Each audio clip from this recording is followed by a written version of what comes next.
Buenos días hermanos, Dios les bendiga. Estamos a día 28 del mes de diciembre del año 2024 y continuamos nuestra lectura bíblica en el primer libro de Samuel, capítulo 9, versículo 1 en adelante. Saúl es elegido rey. Había un varón de Benjamín, hombre valeroso, el cual se llamaba Cis, hijo de Abiel, hijo de Seror, hijo de Becorat, hijo de Afía, hijo de un benjaminita. Y tenía él un hijo que se llamaba Saúl, joven y hermoso. Entre los hijos de Israel no había otro más hermoso que él. De hombros arriba sobrepasaba a cualquiera del pueblo. Se había perdido las asnas de Cis, padre de Saúl, por lo que dijo Cis a Saúl, su hijo: toma ahora contigo algunos de los criados y levántate y ve a buscar las asnas. Y él pasó el monte de Efraín y de allí a la tierra de Salisa, y no los hallaron. Pasaron luego por la tierra de Saalín, y tampoco. Después pasaron por la tierra de Benjamín, y no las encontraron. Y cuando vinieron a la tierra de Suf, Saúl dijo a su criado que tenía consigo: ven, volvámonos, porque quizás mi padre, abandonada las preocupaciones por las asnas, estará acongojado por nosotros. Y él respondió: he aquí, ahora hay en esta ciudad un varón de Dios, que es hombre insigne. Todo lo que él dice acontece sin falta. Vamos pues allá, quizás nos dará algún indicio acerca del objeto por el cual emprendimos nuestro camino. Respondió Saúl a su criado: vamos ahora, pero ¿qué llevaremos al varón? Porque el pan de nuestras alforjas se ha acabado, y no tenemos que ofrecerle al varón de Dios. ¿Qué tenemos? Entonces volvió el criado a responder a Saúl, diciendo: aquí se halla en mi mano la cuarta parte de un siclo de plata. Esto daré al varón de Dios para que nos declare nuestro camino.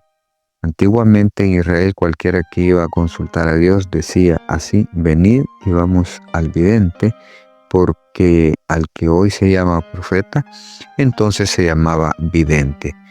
Dijo entonces Saúl a su criado: dices bien, anda, vamos. Y fueron a la ciudad donde estaba el varón de Dios. Y cuando subían por la cuesta de la ciudad, hallaron unas doncellas que salían por agua, a las cuales dijeron: ¿está en este lugar el vidente?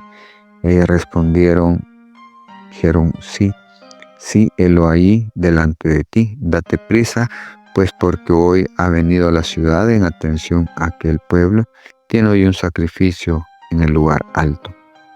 Cuando entréis en la ciudad, le encontraréis luego, antes que suba al lugar alto a comer, pues el pueblo no comerá hasta que él haya llegado, por cuanto él es el que bendice el sacrificio. Después de esto comen los convidados. Subid pues ahora, porque ahora le hallaréis. Ellos entonces subieron a la ciudad, y cuando estuvieron en medio de ella, he aquí que Samuel venía hacia ellos para subir al lugar alto.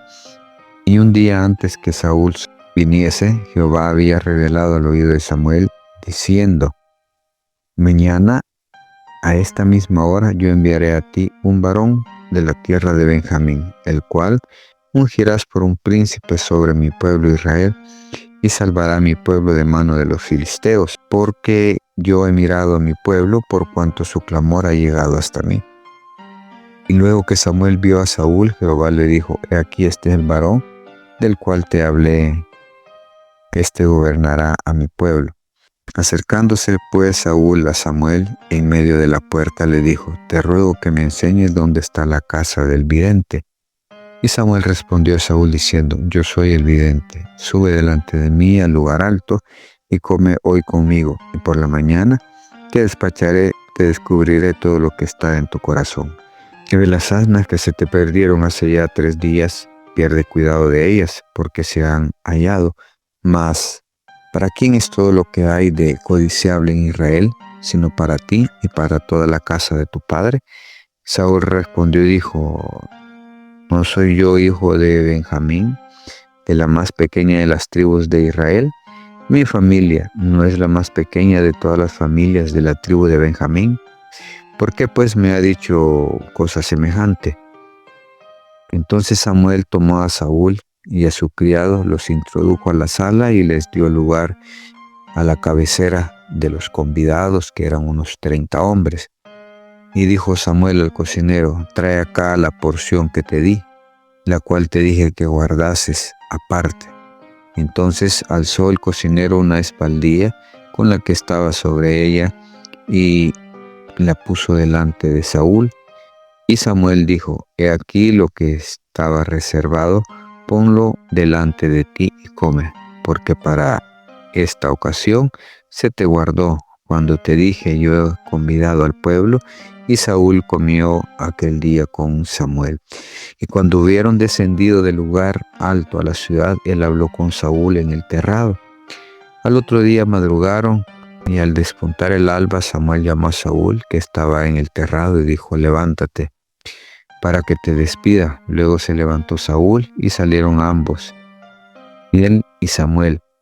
Y descendiendo ellos al extremo de la ciudad, dijo Samuel a Saúl: di al criado que se adelante. Y se adelantó el criado: mas espera tú un poco para que te declare la palabra de Dios. Hermanos, vemos acá cómo Dios escoge quién ha de ser el futuro rey de Israel. Dios sabe por qué lo escoge, pero ya lleva un mandato, y el que será que va a librar a su pueblo de la opresión que tenía de los filisteos y de todas las otras naciones que estaban a su alrededor.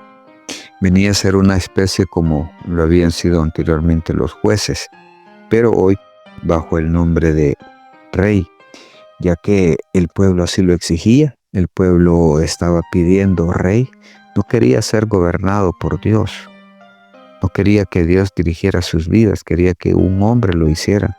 Habían copiado las cosas de las otras naciones que estaban a su alrededor. Entonces Dios decide darles el rey, se lo muestra a Samuel para que Samuel lo unja, y todo va sucediendo de acuerdo a lo que Dios tiene previsto y lo que Dios ha hablado con Samuel, porque al día siguiente dice que lo encuentra tal y como Dios le había dicho, y Dios se lo indica, y lo invita Samuel a disfrutar de aquella comida de ese día, de lo del sacrificio, y pues le dice que al día siguiente pues le va a declarar todas las cosas, y que no se preocupe por las asnas, porque han sido encontradas.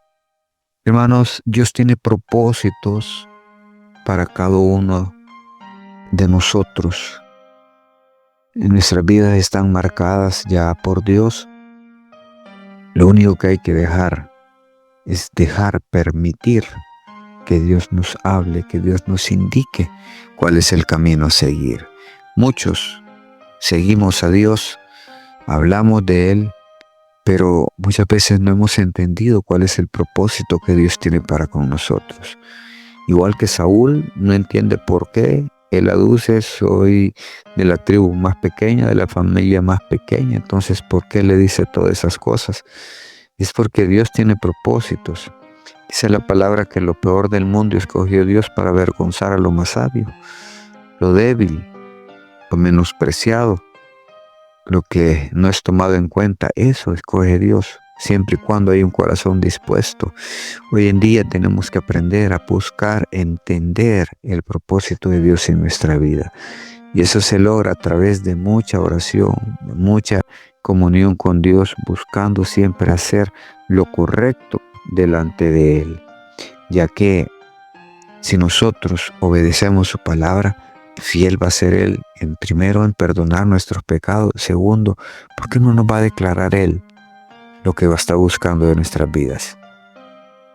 Claro que lo hará, pero tenemos que aprender a tener comunión con Él. Y esa se obtiene en obediencia, esa se obtiene en oración. Hermanos, Dios tiene propósitos en tu vida, con tu familia, con tu iglesia, con tu liderazgo, con ser parte de una congregación. Dios tiene propósitos en tu vida. Permítele que los cumplan.